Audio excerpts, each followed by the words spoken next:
Esta semana el pastor me agarró en curva, diríamos por ahí. La verdad no me esperaba que él me pidiera que predicara el día de hoy y de hecho le iba a decir que no. Porque justamente ayer tenía que predicar en jóvenes, entonces dije, ahí me puedo agarrar para decirle que no. Dije, no pasa, es que fíjese que no quiero descuidar un mensaje por el otro, entonces, híjole, yo creo que mejor lo dejamos para otra fecha, y como por 2026. Pero antes de que le contestara, la ventaja de tener desactivado el visto es que puedo ver los mensajes y después pensar para poder responder.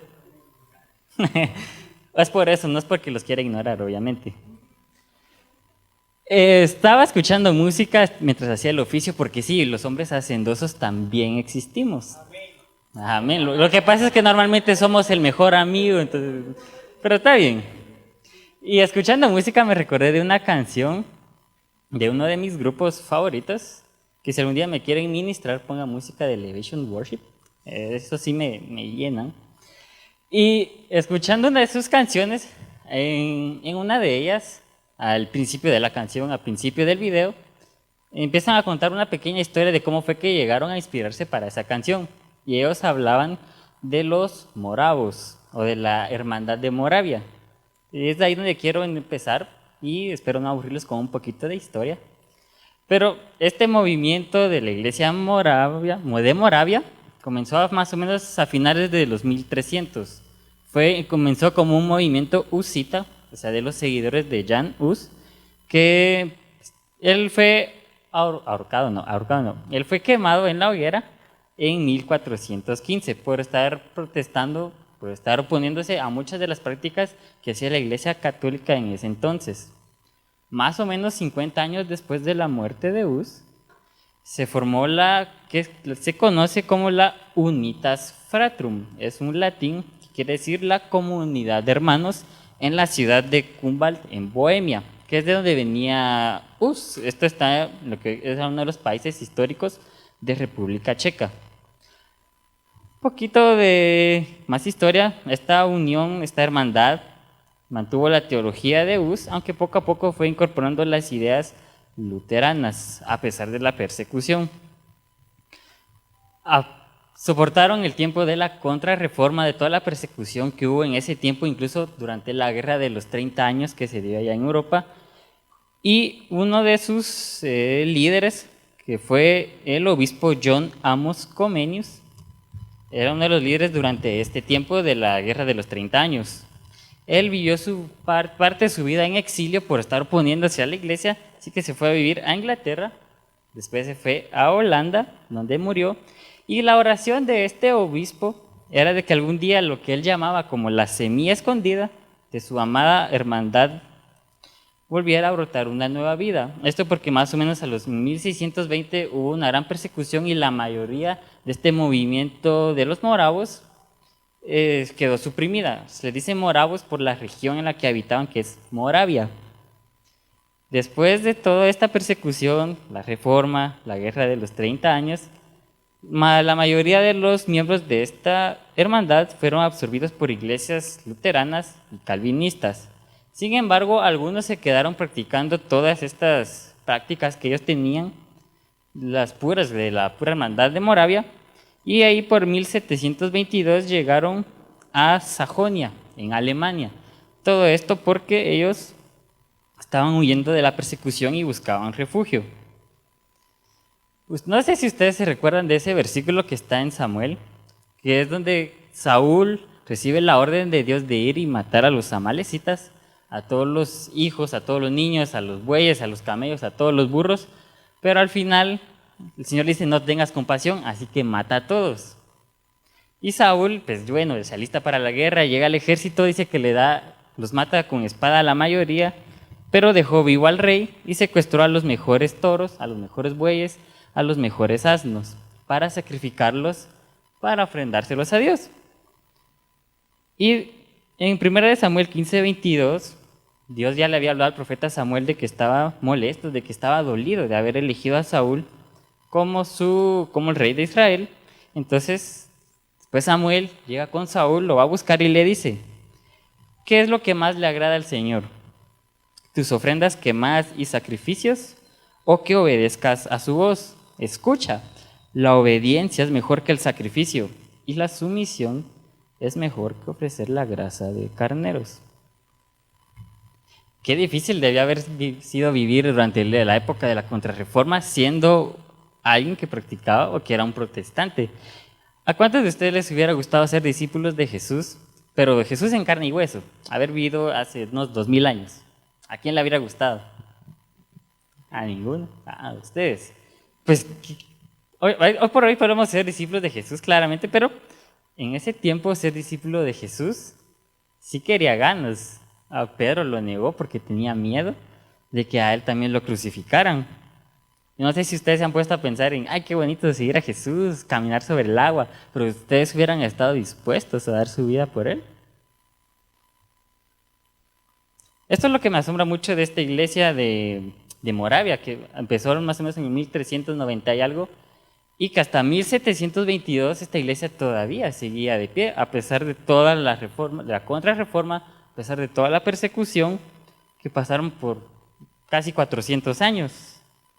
Yo me pregunto qué fue lo que mantuvo fieles a todos estos seguidores de la iglesia de Moravia a pesar de la persecución.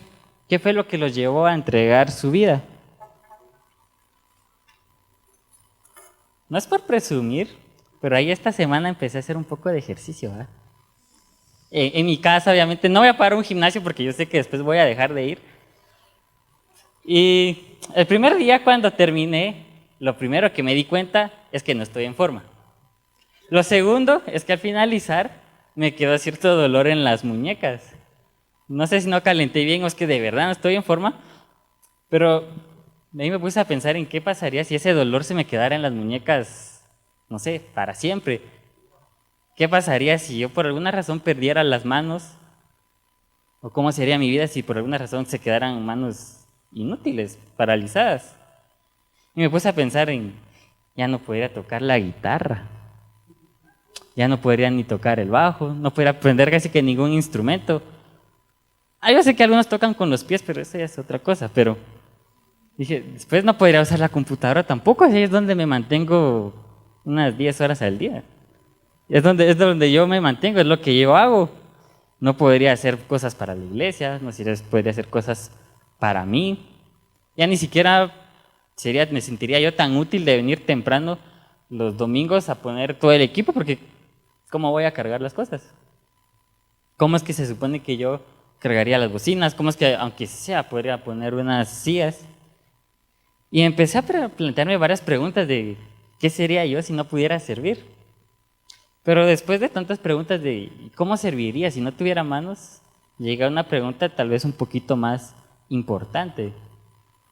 Y dije, ¿y para qué lo hago? O sea, ¿por qué me iba a imaginar cómo serviría si no tuviera manos? O sea, ¿cuál es la razón de servir? O sea, ¿por qué estamos acá todos los domingos a las 10 de la mañana? Algunos estamos acá desde las 8:30. ¿Cuál es la razón de levantarnos un domingo que bien podríamos estar dormidos todavía? ¿Cuál es la razón de ensayar y venir los viernes a los ensayos con el grupo? De apoyar otras actividades como el grupo de San Antonio, el grupo de jóvenes y tantas cosas que absorben tiempo. Entonces, ¿para qué lo hago? Me empecé a preguntar, ¿y por qué es que estoy sirviendo? ¿O qué es lo que espero?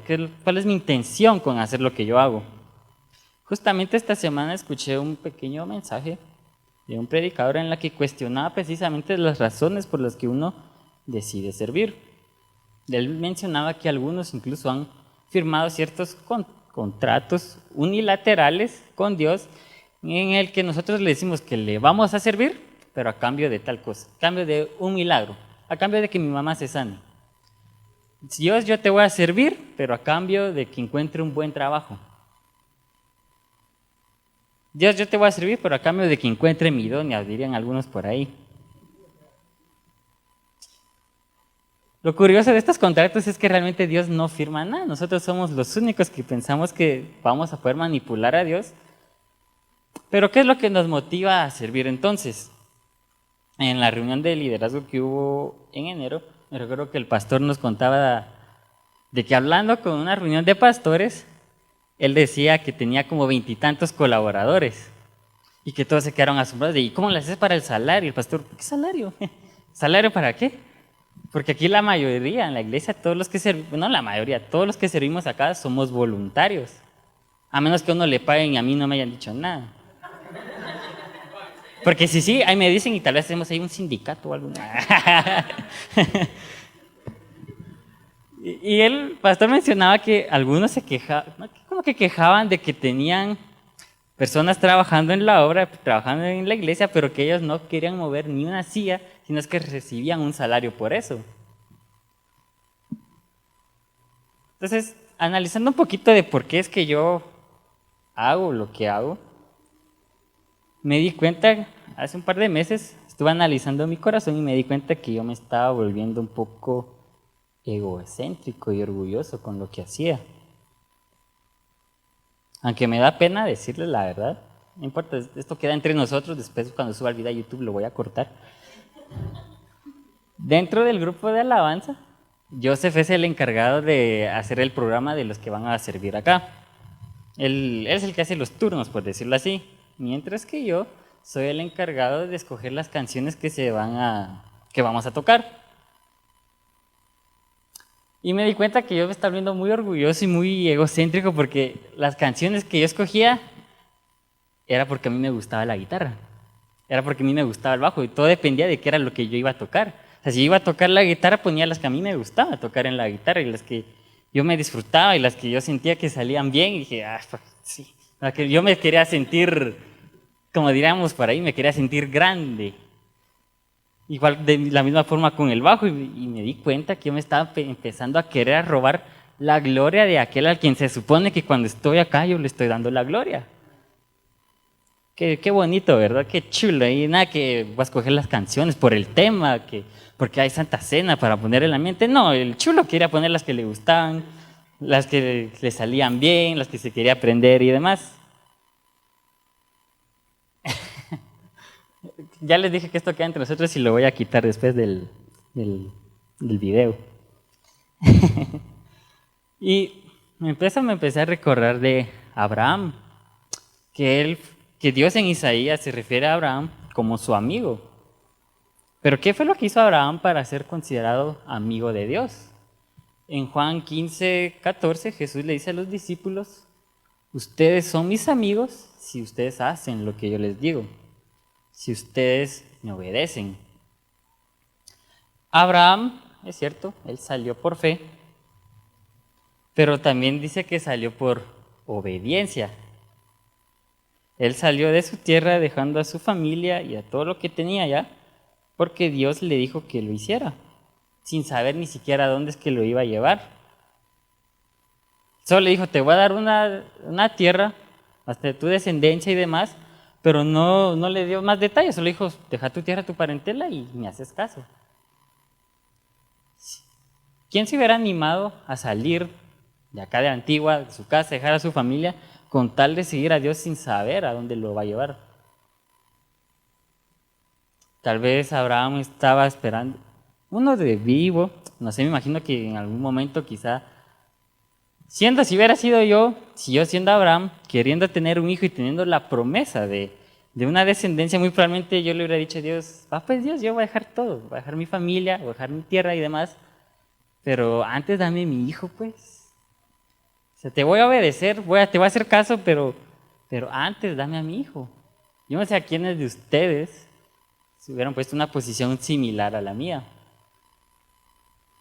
A lo mejor ahorita algunos se están dando cuenta de las razones por las que están sirviendo o por las que empezaron a servir, de que a lo mejor por ahí no eran tal vez las razones adecuadas. Entonces al final, ¿qué es lo que esperamos de Dios? ¿A cambio de qué es lo que venimos acá los domingos? ¿A cambio de qué es que me levanto temprano cada domingo a las 7 para venir acá y poner las cosas? ¿A cambio de qué? Recuerdo una vez a un predicador contar su testimonio de un evento. Era un tipo de congreso, no sé, y él en el tiempo de alabanza y adoración, él iba a ser el director de alabanza, él era el que iba a dirigir. Pero el lugar no era así alfombradito, bien bonito como tenemos acá, sino que era un lugar de tierra, el suelo era de tierra. y él llevaba un pantalón blanco. Y después de unos momentos ya de estar adorando, de estar alabando el nombre de Dios, dice que él sintió en su corazón el arrodillarse. Pero como vio que el lugar era de tierra y con pantalón blanco, dijo, no, yo no me voy a arrodillar. Entonces, unos momentos después de seguir en ese momento de alabanza y adoración, él describe lo que fue todo un show. ¿Por qué fue un show? Porque él dice que entonces el Espíritu Santo vino sobre él, la envidia es mía, y dice que lo desvanecía para que él se cayera. Entonces él dice que en sus fuerzas el Espíritu Santo venía, lo tiraba, y él en sus fuerzas puro delfín, no, Dios, no. Ahí se volvía a caer y no. Y así se estuvo puro delfín, de no. Que se caía y que se levantaba, que se caía y se levantaba. Y a fin de cuentas, de tanto estar peleando y con el Espíritu Santo, dice que escuchó una voz que le dijo, vos no te querés arrodillar ante mí solo porque no querés ensuciar tu pantalón, pero yo sí pude sufrir y dar mi vida por vos.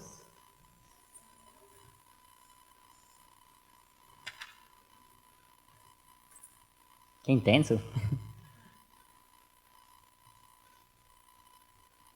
No sé si alguna vez, a mí me ha pasado que a veces que me enojo, porque a veces traigo un suéter o algo, y cuando me di cuenta por estar cargando las bocinas y demás, me di cuenta que me llené de polvo y a veces sí me molesta. No solo mi mamá lo acaba de lavar. No solo estaba limpio y ya me ensucié por andar cargando estas cosas. ¿Y cuál sería mi actitud entonces? Si se supone que yo lo hago aquí por amor a Dios. No lo hago por ningún tipo de interés de un trabajo. No lo hago por ningún tipo de interés de algún buen negocio, de recibir algún milagro, alguna sanidad. Es cierto que Dios lo toma en cuenta y que podemos creer en nuestro milagro, pero eso no quiere decir que por el hecho de que estemos sirviendo, Dios vaya a cumplir lo que nosotros queremos, como lo queremos. Y confesándome acá, otra vez, les comento que esta semana va de ver la prédica de la pastora Sandrita de la semana pasada. Pero específicamente la parte desde el minuto 19:45, en la que la pastora estaba hablando de mí.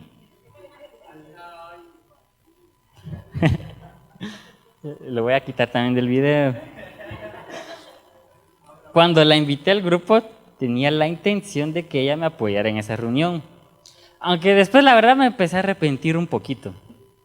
Porque tenía en mi mente la idea de invitar al pastor Nelson, pastor Andrés y a la pastora Sandrita, pero con el pastor Nelson y con el pastor Andrés pues, ya he convivido más tiempo, ya me han escuchado predicar varias veces. Entonces cuando después dije, la pastora Sandrita ya nunca me ha escuchado predicar. Yo pensé que me estaba poniendo más presión a mí mismo, yo solito. Porque la pastora Sandrita, aparte de verse creída, como lo dijo ella la semana pasada, que conste que lo dijo ella la semana pasada. Yo porque vi la prédica, ya se los dije. Aparte de verse creída, también se ve difícil. Dije, híjole, si no le gusta la prédica. Yo le pedí que me ayudara a ministrar y si no le gusta. Y si después me regaña porque me pasé de heregio, no sé. Y si digo algo mal y entonces la pastora ya no se mete con nosotros. Pero después de la reunión y platicando con ella, con lo que ella me dijo, con lo que dijo la semana pasada, incluso con el hecho de que el pastor me hablara para predicar el día de hoy, ya al final le van a preguntar si se arrepiente o no. Todas esas buenas palabras que me dijeron, lejos de alimentar mi orgullo y mi ego como estaba haciendo la alabanza, la verdad es que yo me sentí bastante agradecido.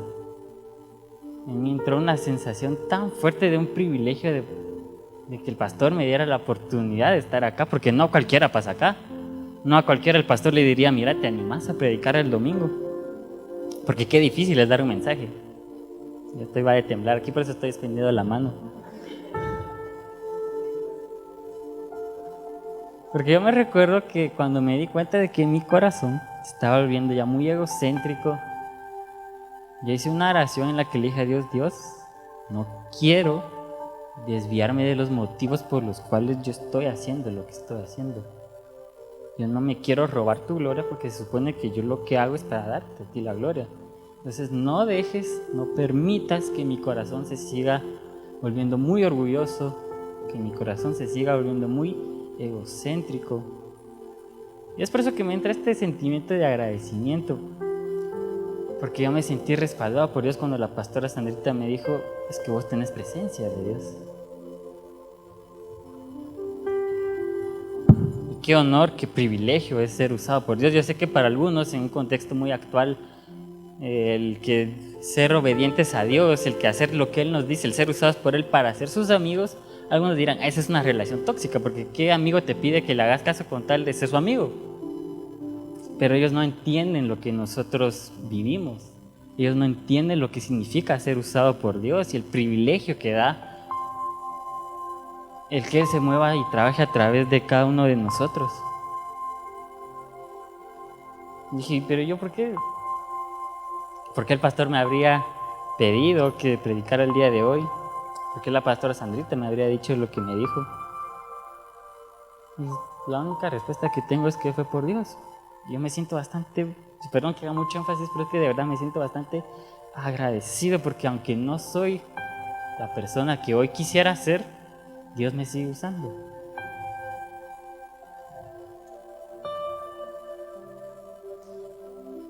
Retomando la historia de esta iglesia de Moravia, en 1722 un hombre que era el líder de ellos, que se llamaba Christian David, se presentó ante el conde Nicolás Ludwig van Zinzendorf. Él era un duque de Alemania, era muy pudiente, pero que él era muy devoto. Él había crecido con creencias muy de la iglesia luterana. Entonces Christian David era un carpintero ambulante, líder de la pequeña comunidad de los moravos que había en esa ciudad de Alemania. Fue con él y le pidió alojo, le pidió asilo, un lugar para que toda la comunidad de Moravia se pudiera reunir, se pudiera quedar, porque ellos seguían huyendo de la persecución de otras zonas, de allá mismo en Europa. Así que este conde, con su devoción, con sus creencias, incluso se menciona que él tenía un deseo de ser parte de una comunidad de creyentes, aceptó felizmente darles unas propiedades para que ellos se pudieran establecer, para que ellos pudieran vivir ahí y demás. Pasados 5 años, ya estamos en 1727, esta comunidad había ascendido aproximadamente unas 300 personas. Hubo problemas entre ellos porque venían de diferentes lugares, hubo problemas por el lenguaje, por las creencias que ellos tenían, así que ellos decidieron buscar la dirección de Dios y se unieron en una cadena de oración. Un grupo de 24 mujeres y 24 hombres decidieron ponerse a hacer una vigilia, una cadena de oración que durara las 24 horas del día, los 7 días a la semana. Ellos tomaban turnos de 1 hora cada uno y así lo estaban empezando a hacer. Pero pasaron unos días, pasaron unos meses y esa oración dio sus frutos, porque en agosto de ese mismo año, 1727, el Espíritu Santo vino sobre esta comunidad y hubo un gran avivamiento. Se dice que esta comunidad, esta cadena de oración, esta vigilia, fue tan grande el avivamiento que duró por más de 100 años. 100 años de 24/7 pura oración y de pura adoración. ¿A cuántos nos animamos a 100 años de adoración y oración? 100 meses, pues. 100 semanas. 100 días. O solo 100 horas de oración. Eso son un poco más de 4 días. ¿Cuántos nos hubiéramos comprometido a estar orando 1 hora al día, todos los días, así por turnos? Honestamente yo no creo que lo hubiera hecho. A mí me cuesta orar porque mi mente vuela y me pongo a pensar en otras cosas. Pero 100 años de pura oración y adoración, las 24 horas del día. Y fue en parte por eso que hice este tema, porque producto de este gran avivamiento de 1727, 5 años después, en 1732, dos hombres de poco más de 20 años, a lo mejor como de mi edad, Leonard Dover y David Nichman, fueron enviados como dos de los primeros misioneros moravos. Ellos partieron de la ciudad en la que se habían establecido hasta la isla de Santo Tomás. Ellos se vendieron a sí mismos como esclavos para alcanzar 3,000 esclavos en unas plantaciones de caña de azúcar, pero que eran propiedades de un terrateniente ateo, que él había jurado que nunca iba a permitir que el cristianismo fuera introducido en su propiedad. Y se cuenta la historia de que cuando ellos estaban partiendo de la ciudad donde estaban en el puerto, en el muelle, ellos iban a ir en barco, sus familias fueron a despedirlos, y estando parados a la orilla, y mientras el barco zarpaba, las familias llorando, desconsoladas, porque sabían que no los iban a volver a ver, les preguntaron, ¿por qué? ¿Por qué se tienen que ir? ¿Para qué se tienen que ir? Y uno de estos misioneros dice que ya a lo lejos, gritando, dijo, para que el cordero que fue inmolado reciba la recompensa por su sufrimiento. Porque él era digno de eso. Y hasta el día de hoy él sigue siendo digno de eso.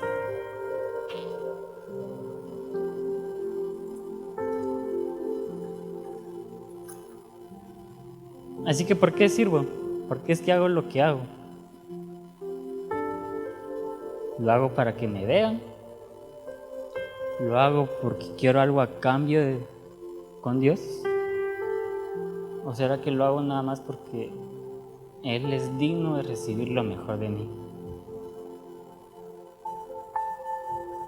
Porque Él sí pudo dar su vida por mí, Él pudo sufrir mucha tortura, pudo sufrir mucha humillación. ¿Y porque yo no me molestaría ni siquiera venir a poner sillas? ¿Cuál sería mi problema solo por venir y poner las alfombras, el barrer y trapear? Si Él hizo mucho más que eso por mí, Él me dio la vida, me dio el acceso a la presencia de Dios y la oportunidad de la vida eterna.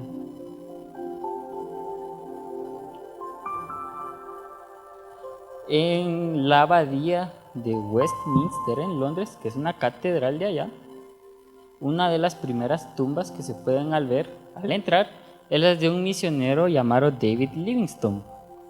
Sobre ella están grabadas las palabras de Jesús de Juan 16 también tengo otras ovejas que no son de este redil y aquellas también debo traer. Él fue enviado a África como misionero, como médico misionero por la iglesia de Escocia. Allí sirvió a Livingstone por más de 30 años. Dice que poco tiempo después, una sociedad de misioneros en África del Sur le escribió a Livingstone diciendo que tenía muchos hombres piadosos y con ganas de trabajar en la obra. Así que dijeron, te los mandamos si quieres, te los enviamos como tu ayuda. Pero eso sí, antes necesitamos saber si hay buenas carreteras para llegar al lugar donde te encontrás. Entonces después la respuesta de este misionero les dijo, si ustedes tienen por ahí algunos hombres que solo van a venir si hay buenas carreteras, entonces no los quiero acá. Yo quiero hombres que vengan aunque no hayan caminos.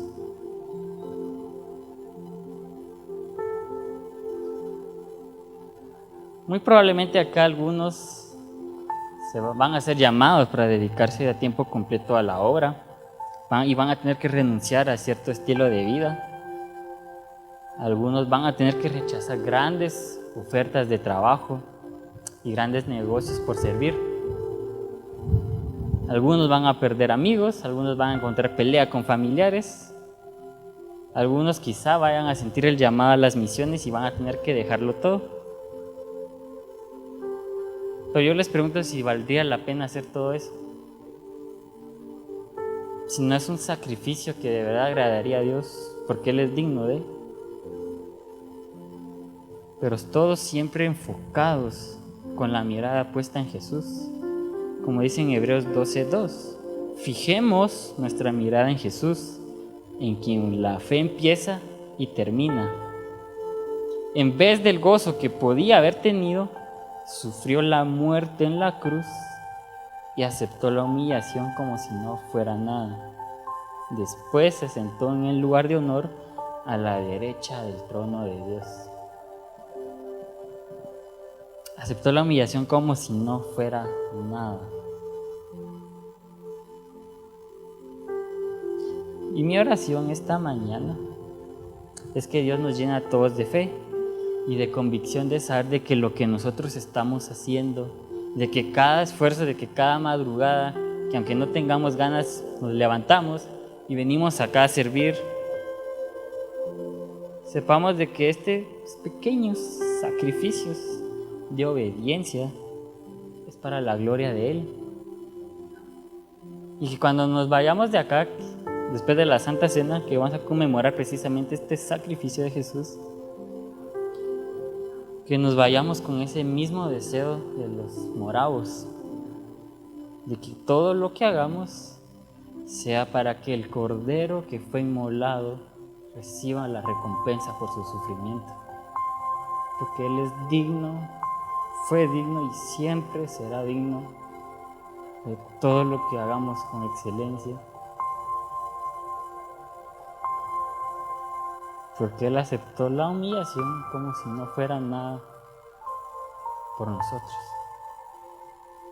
por tan increíble amor. Padre, te doy gracias por la oportunidad de estar acá en esta mañana. Te agradezco el que hayamos podido despertarnos y levantarnos para poder venir el día de hoy, para poder alabarte, para poder exaltarte, para dar tu nombre. Y te pido que nos llenes el día de hoy, que nos des fe, que nos des convicción y que nos des fuerzas para poder seguir adelante cada vez que nosotros queremos tirar la toalla. Que nosotros sepamos, Señor, que lo que hacemos acá no es en vano, sino que todo tiene un propósito, tú sabes para qué es, y que no hay más grande privilegio que ser tus amigos y hacer lo que tú nos hagas, Señor, ser usados por ti. Por favor, perdónanos a nosotros, perdona nuestros pecados cada vez que te fallamos. Y recibe nuestra alabanza y nuestra adoración como un olor fragante a ti. No queremos hacer nada para la gloria del hombre, nada para la gloria tuya, nada para la gloria de nosotros, Señor, sino para la gloria tuya, Señor, porque tú eres el ese Cordero que sufrió humillación, que sufrió desprecio, maltrato, tortura, como si no fuera nada. Porque tú querías que un día podamos llegar a vernos cara a cara. Y te entregamos nuestra alabanza y nuestra adoración, porque tú eres digno de ello, Señor. Porque queremos ser esa recompensa para ti, Padre. Que nuestro corazón sea tu recompensa, Señor. Te entregamos nuestra vida, te entregamos nuestro servicio y todo lo que hagamos, Padre. Porque todo lo que hacemos lo queremos hacer no como para los hombres, sino como para Dios, y darte a ti toda la gloria y toda la honra. Oramos en el nombre de Jesús. Amén y amén.